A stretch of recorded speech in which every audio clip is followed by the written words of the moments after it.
have that. When all these social media sites popped up and started asking you about, oh, what do you like? They didn't care about who you were, or oh, look, I like this and I like this. It was all to build an online profile of you, so they could perfectly market to you. They want to know absolutely everything about you, and by by simply by simply either downloading apps or trying to find things on the web or whatever the case may be.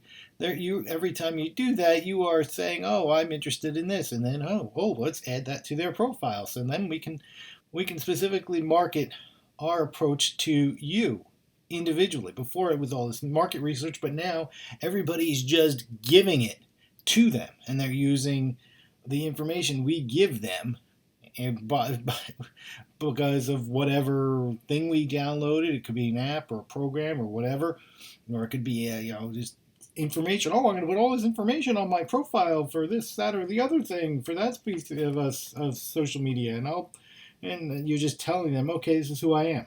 They collect a lot of this information from cookies and online surveys. And one of the main ways they do it is to, sign up to win this free prize of some sort, or a free trip here, or you can win tickets to this game or this concert, and they have you hooked. And when they do that, those cookies are tracking what you do. If you're on a certain site, it recognizes you. It knows what you're doing on that site. It knows what you're looking for. So they're just constantly building a profile on you. That wonderful smartphone you have with you everywhere, it knows where you are, and then it knows your demographic, and then all it can tell where you are, and then hey, this person's in this city, and going by what we know they like and their demographic, hey, they might actually want to go to this restaurant or this store. So let's make sure we put up an ad on their smartphone so they know about it. Look at that. Isn't that amazing? Social media is giving so many different so much information. Some sites will ask you why if you liked an ad or not. Sometimes, oh, why don't you like this ad? And they ask you, oh, it's and you have to give some sort of reason, and they're getting more information on you.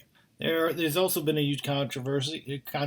There's also lots of rumblings, and people are not so happy with um, whether people have to tell. There's also been a big stink about people making sure they tell. There's also a big stink of people on social media saying if they're being paid to promote certain products, you might not even know it. Sometimes it's bloggers, some people who could be reviewing any number of things: restaurants, sneakers, clothes, experiences. Go to bars or clubs or any number of things they might, or food or pizza or whatever, and they sometimes they don't mention that they have been paid to promote a certain product. Celebrities have been used on social media to say they're going to send out a tweet that they like a certain product. They're not saying that just because they think it's awesome. They're saying it because they've been paid. So it's like a sneaky way type of advertising without actually putting that person on in an actual commercial. It's really easy. Put out a tweet, with their name on it, and then they make lots of money. And that's minimal effort on their part. Now we got through social media, we're going to go over just a handful of different conventional persuasive strategies. I'm sure you've noticed all of these different types throughout the multitude of commercials out there, but there's lots of different strategies of how to go about persuading people and trying to separate them from their money. So let's what we're going to go over now. The ad agencies have been saying for years. The whole point of us is to let people know out there what's out there, and in a straightforward way. This is what we have. If you've watched any commercial, you know that's not necessarily the case. That's why they're doing lots of stories, and you only have a certain amount of time to be able to advertise whatever it is you're advertising. It doesn't matter about the format. It could be online. It could be a radio commercial, a television commercial. They're not that long, and or print, and it's just one page. You can't have too much in there. Someone's not going to sit there and read all that time. That's why commercials are so short. Most commercials go for like 30 seconds. Heck, they've gone down more to like 15 a lot of the times. Yes, Super Bowl has longer commercials, but that's its thing. That's what they do. Now, the first one is famous person testimonial. You've seen this countless times. I don't want to make it tough. I just want to tell you that I've had enough. It might sound crazy, but it ain't no lie, baby. See? Bye. Heck, if you look at the quick montage of clips I did for the opening of the video, I had Justin Timberlake and Christopher Walken doing Bye Bye Water. 5 calories, no artificial sweeteners, and taste amazing. And also Anthony Hopkins was doing something for Alexa. That's just 2 right there. This is a tried and true strategy. It's been happening for years and years and years. Hexen's print. And it continues on. Just think about it. Beyonce's done Pepsi. Professional athletes are always selling stuff. I mean, Michael Jordan for all those years, LeBron James. They make so much money on so many different things. They make more money in endorsements than they do from actually playing the game. So that's become a huge aspect, and they become their own marketable commodity in itself. And that ability to be able to become an advertising icon makes them an entire marketable commodity upon itself. They become, the person themselves becomes an empire. You don't want to get his hair wet. Pretty boy. Next one is the plain folks pitch. This is when there's a new technology, new product out there, and they're telling the people, this is how this new product fits into my life. This is how it fits into your life. Okay? This is why you should buy it. This would just fit in perfectly for who you are. You, that shopper. So you need to buy this because this would fit in perfectly to you.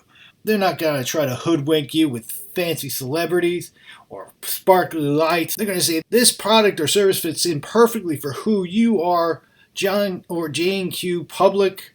This is why you need to buy this. The next is a snob appeal approach. They're advertising certain items that many people need, but they're better. It's like your luxury cars. Yes, you need some sort of transportation, but do you really need the Porsche 975? I don't even know if it's a number. That's an actual number. But or the Mercedes, or I need the Rolls Royce. You don't really need it, but anybody who's anybody will want to be noticed if they have this certain product. And they even do it with water. I mean, it's water. And, oh, but it's from the mountains of remote France, so that makes it better. And people buy it. You know, is it what is it? It's just basically water, and it's got nice packaging, but people fall for it because it's the best. But this will continue to work.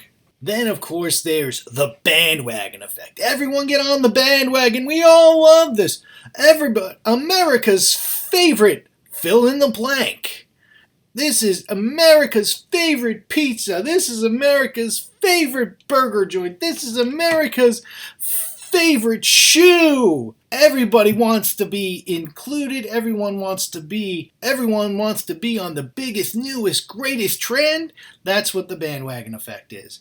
Has always worked, will continue to work from now on to many, many years in the future.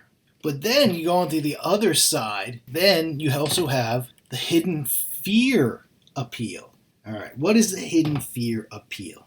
Well, hidden fear appeal deals with people and their insecurities. Things that we all need.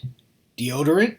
Oh no, you smell terribly. Your deodorant failed you. If you don't do that, if you don't buy this certain product, you're doomed. You will stink. You will have terrible hair. Your breath will be terrible, and everybody will run away when they try to talk to you. Oh no. Oh no, what will you do? There's the hidden fear appeal, because you don't want that to happen, do you? Then there's the irritation advertising. These are the things that are supposed to get on your nerves. But in another way, you remember it. It gets stuck in your head. And then there's the chance that you might just buy it. You might have noticed some local car dealerships that use this tactic because they're local car dealerships. Kind of like this one. Experience the Dean's difference at Dean's Auto Plaza. Dean's different. Tired of the same old... See, my wife hates this commercial. It runs up in Pennsylvania by us.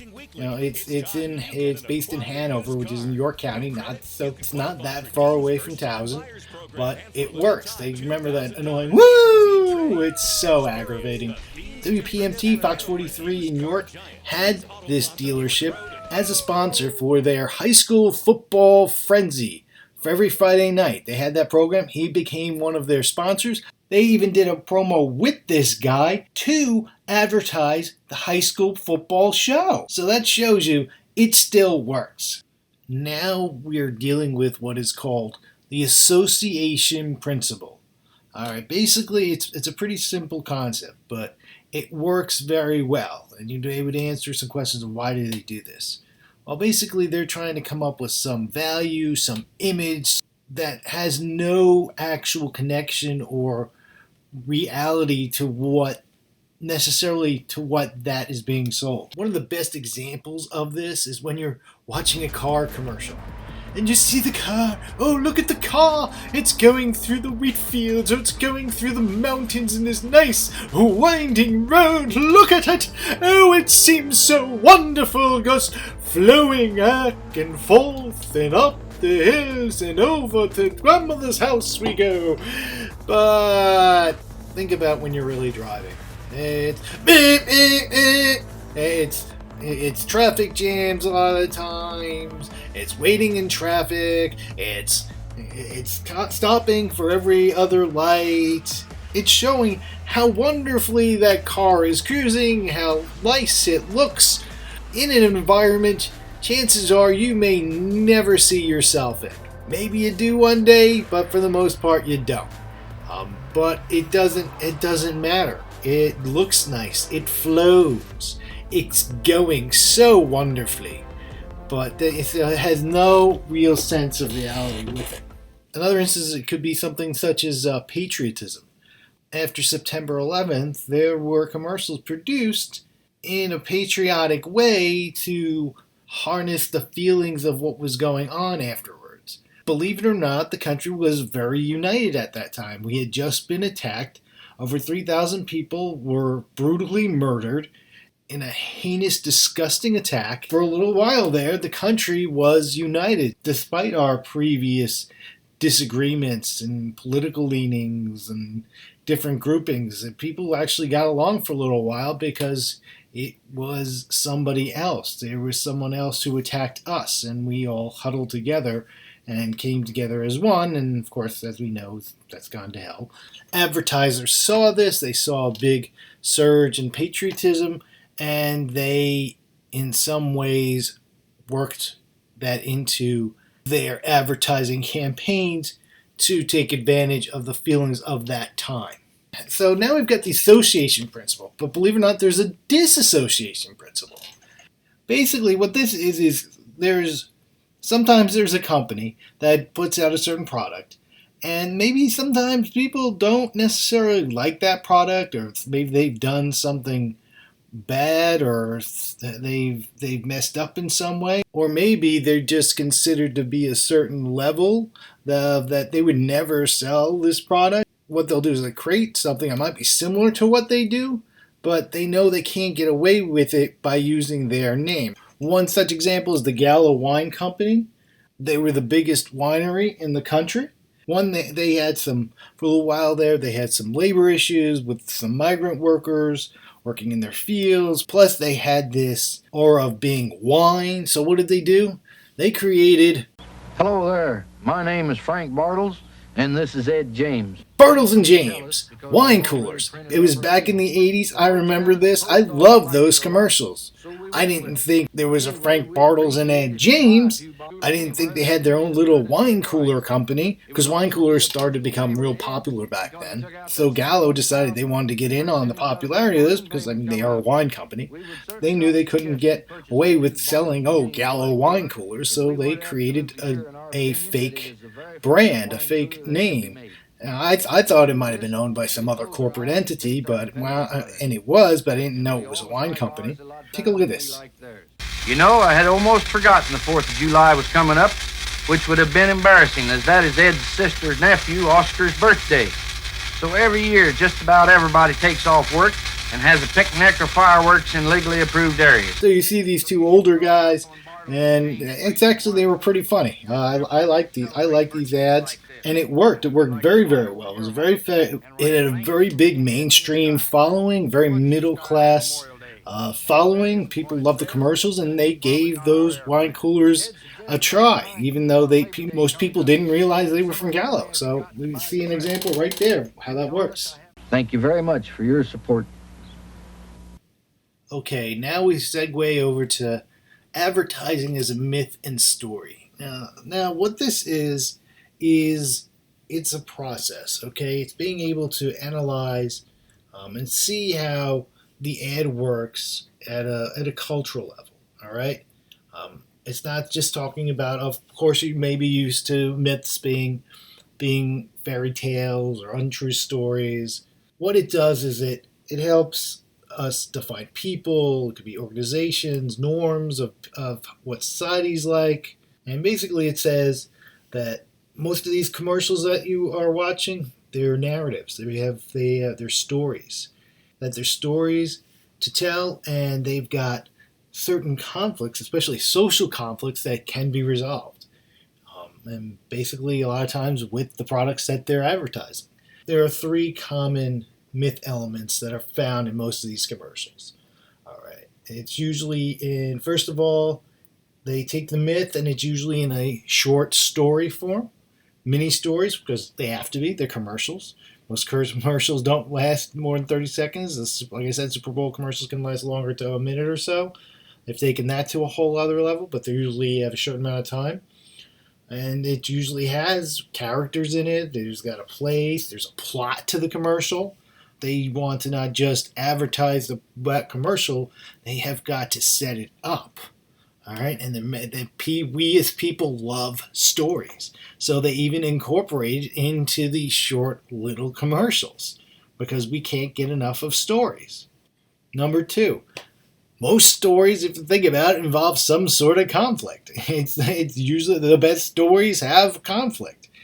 That's a very important element that they also include in this. So a lot of times there's some sort of conflict. It could be between a couple of characters or groups of characters, or against certain values, people.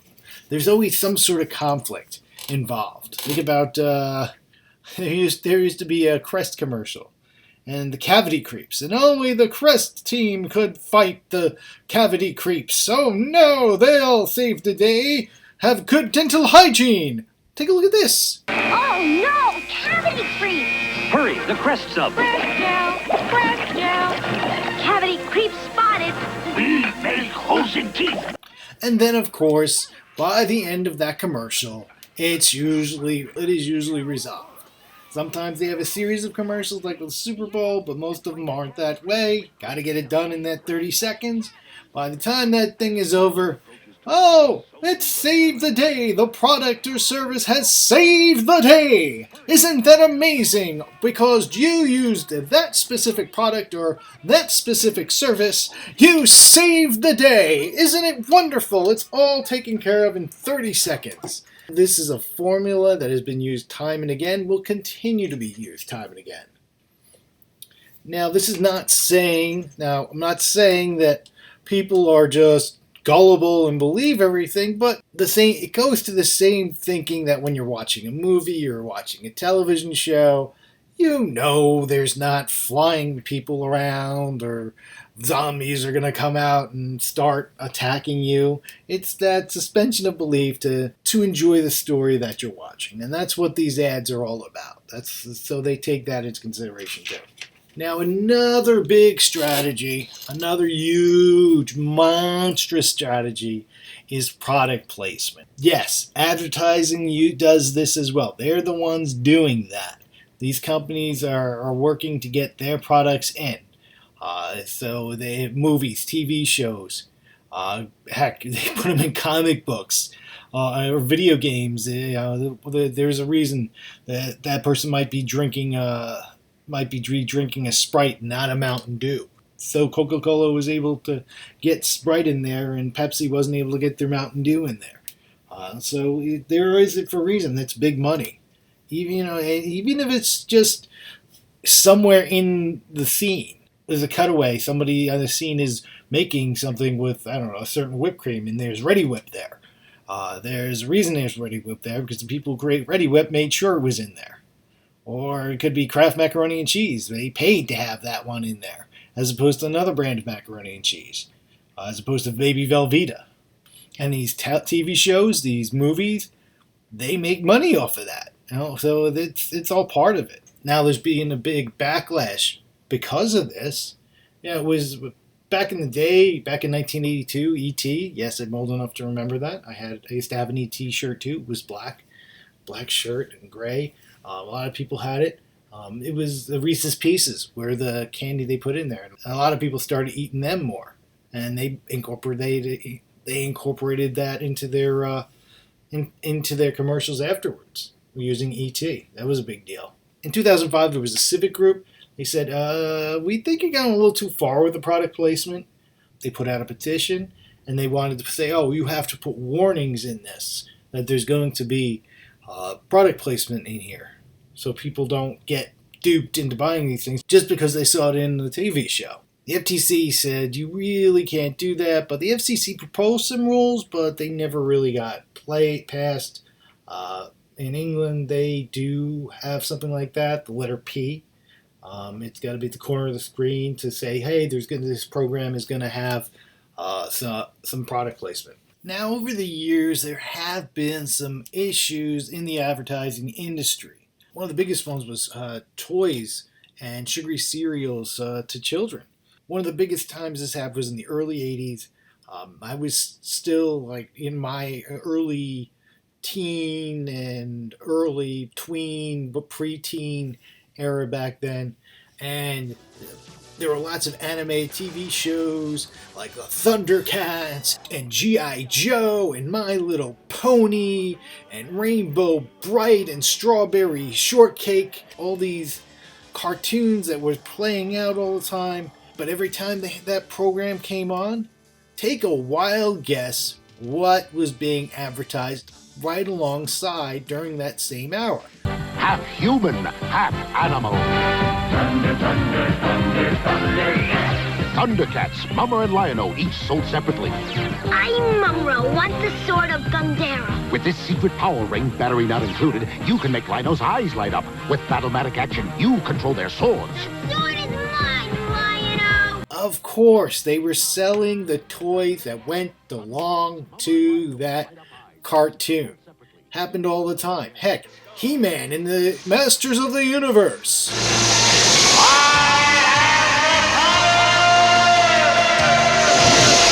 The entire point for that show was because of the toys. They took it to a whole other level. But no, Hasbro toys with G.I. Joe, real American hero. It happened all the time. Then eventually they passed legislation and said, you cannot, during that same show, play an advertisement for the toys of said program, of said children's program. Plus also the sugary cereals being marketed to kids. Oh, my Lucky Charms. Oh, look at that. Cookie Crisp cereal. That sounds really healthy, doesn't it? Cookies for breakfast. They're still out there, but you don't see it nearly as much. They were on all the time. Dig 'em. Sugar Bear. And I did notice also that what used to be like Sugar Smacks became Honey Smacks, or Super Sugar Crisp was Super Golden Crisp. Lots of cereals that were marketed as sugar in the title became honey or golden or something along those lines. They got away from the sugar, or frosted. That's another aspect. They kind of got away from the whole sugar thing. Also, advertising in schools. There are some companies out there. One in particular was Channel One. What they would do is they would supply educational items, film strips, stuff like that. But while doing that, they also included advertisements for certain products, such as Sunny Delight.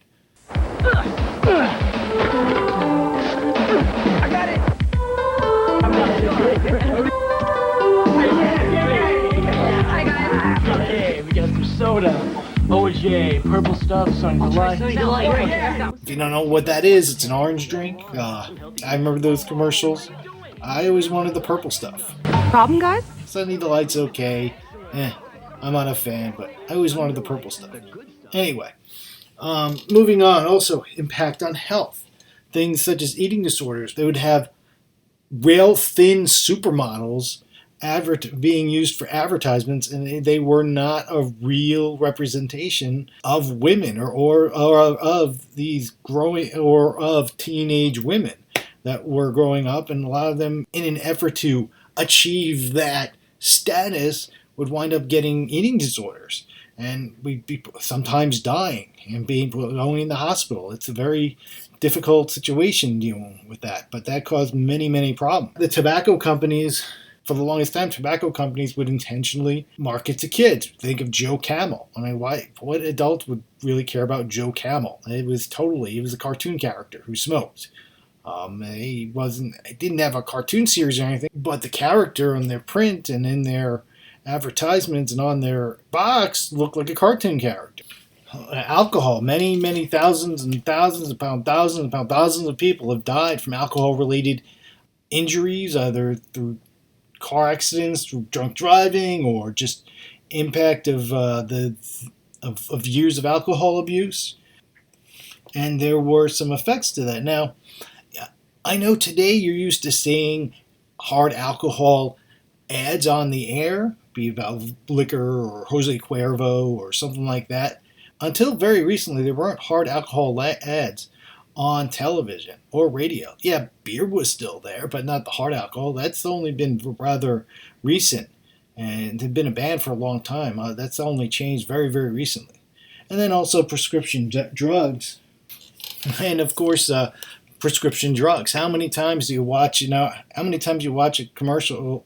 You're in a commercial break, and you see this wonderful this wonderful drug miracle that will cure you of certain terrible maladies, but might have 6 or 7 other side effects that could be as bad, if not worse. Oh, by the way, if you happen to start growing a tail, please stop using said miracle cure. That has very much been an issue as well. Now, with all these concerns, there have been some organizations out there that have been created to make sure what is going out as a commercial is not making false claims and not going too over the top. It is hard. Things do sometimes slip through, but there are certain organizations out there, partially from grassroots and then partially from government oversight. One such thing is Commercial Alert. This was created by former consumer advocate Ralph Nader. Over the years, especially over the 70s into the 80s, he was a consumer advocate. He was always reporting about and looking into malfeasance when it came to advertising or claims of certain products. He was always on top of that. That was his big thing. He has run for president a couple times over the years. But his Commercial Alert, he was based up for that, and they were worried about excessive commercialism. They didn't want too much commercialism in the society because they didn't want it to go out of where it was supposed to be. They didn't want life to be one big commercial and everything be endorsed, which sadly seems to be where we are right now. If you look at lots of schools, and they have certain athletic complexes that are sponsored by possibly local businesses. So I think there's been some issues and problems with that recently, but for a long time he was out there. One of the things they also did was they watched cross promotion with Hollywood studios and fast food companies, parties, and Warner Brothers, the Man of Steel movie, also McDonald's and movies like The Croods and How to Train Your Dragon 2 are a couple examples. So, and actually these cross promotions have helped these movie companies. People aren't buying as many DVDs or Blu-rays anymore, especially with digital formats being downloaded and stuff like that. So they've tried to find new ways to make money, and then that was one of them. One of the things the Federal Trade Commission, the FTC, tackles is what is called puffery. These are ads that have a lot of exaggeration, a lot of hyperbole in it, and these are ads that leave out certain information they should probably have in there. In one example, there was a 1990 Volvo commercial. The monster trucks were really big back then, and monster trucks going over all these line of cars, and they crushed every single car but the Volvo. But they made a point that they just happened to forget, oops, we had it specially reinforced as opposed to the other cars that weren't. They took special means to make the car seem more safe than the others.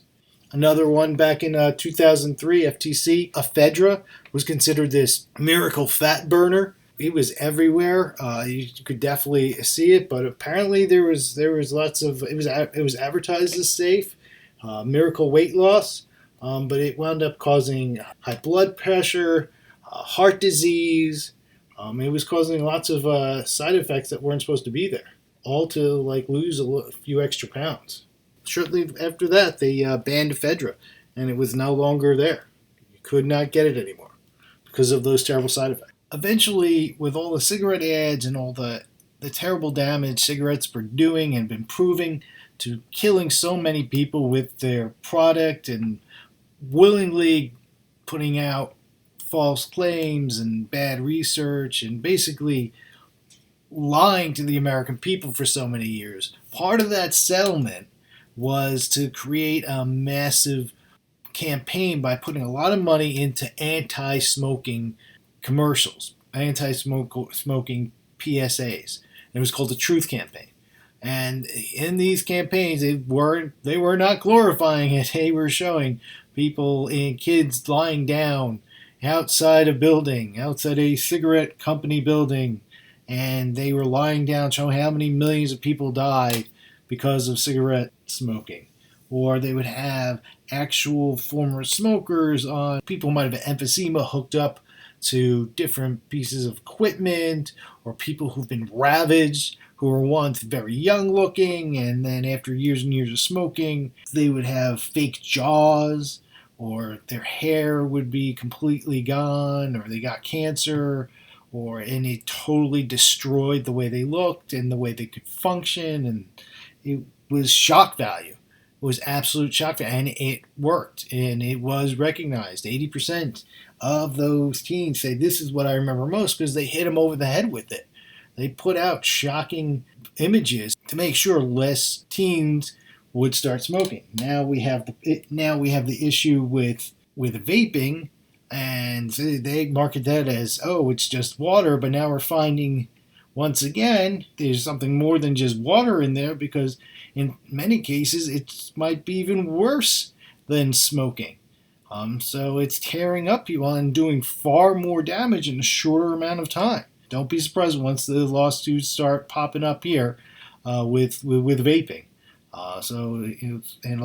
With vaping and electronic cigarettes. So watch out for that. That should be coming up pretty soon, even though these things just have recently started. Down the line, it's going to start popping up. And then there's the role in politics. You are very, very familiar with it.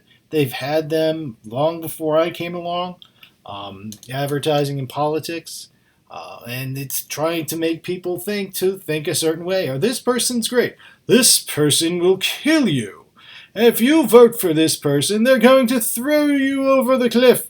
They're going to dirty the water. Or this person is so out of touch. This person's going to be a dictator. Do you see who they're talking to? Do you see them in this picture? That must mean they're evil. Evil! But what are you really getting at that?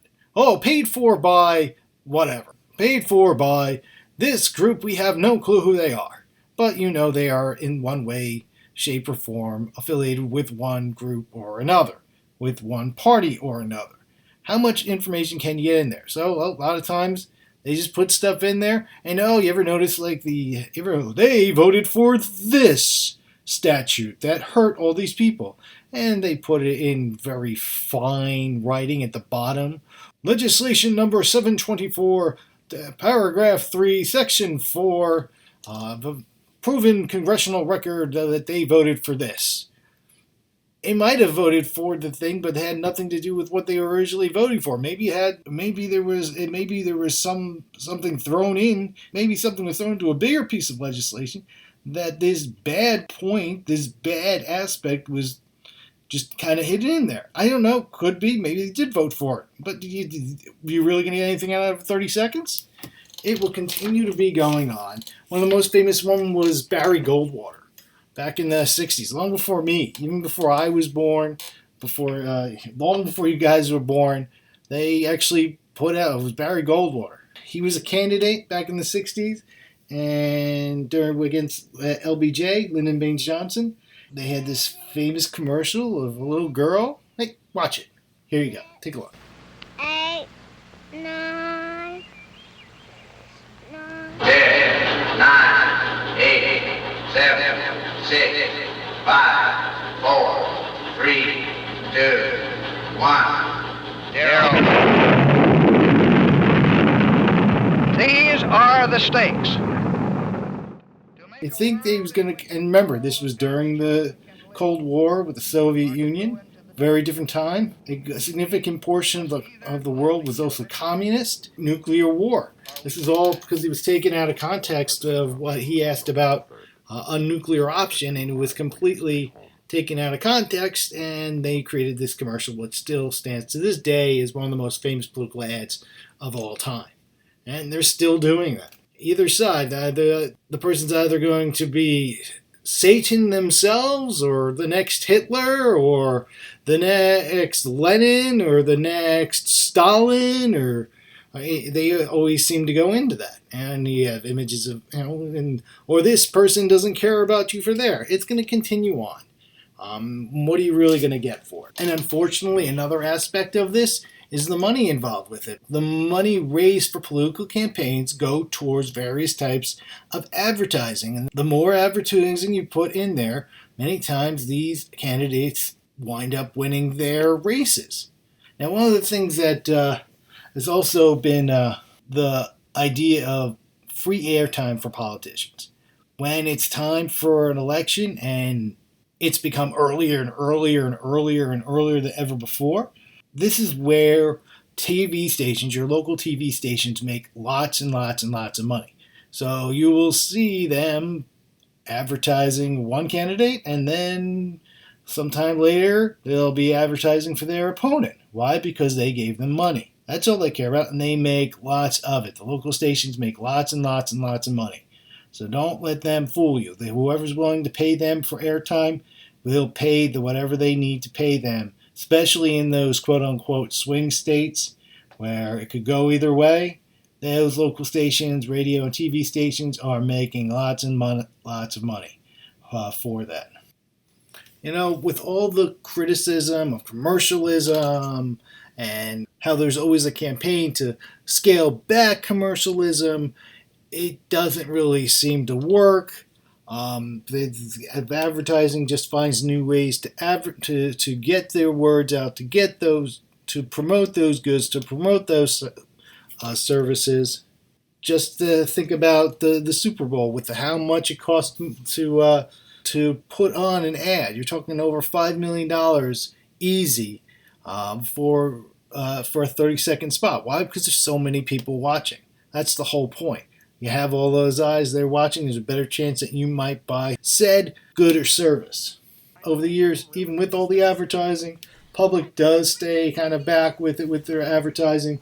It's with sometimes people get taken in by the advertising, but there's still a lot of people out there that tread very carefully when it comes to advertising. They're not as are weary of these things, especially from an online standpoint. And there's only so many different ways you can advertise. People are becoming better media savvy from some aspects of it, but there'll always be something new. There'll always be a new way to advertise, and advertising will be there forever, forever and ever. And for some of you, that's a real good thing for you, because the advertising in 20 years from now might be completely different, a totally new market, a totally different medium. But you guys are starting to just get your foot in the door. You're starting to learn about it, and some of you in this room will be creating advertising campaigns and commercials and whatever the newest type of thing that will be out there in 20 years, whatever the technology is. So up and away, and see you next time.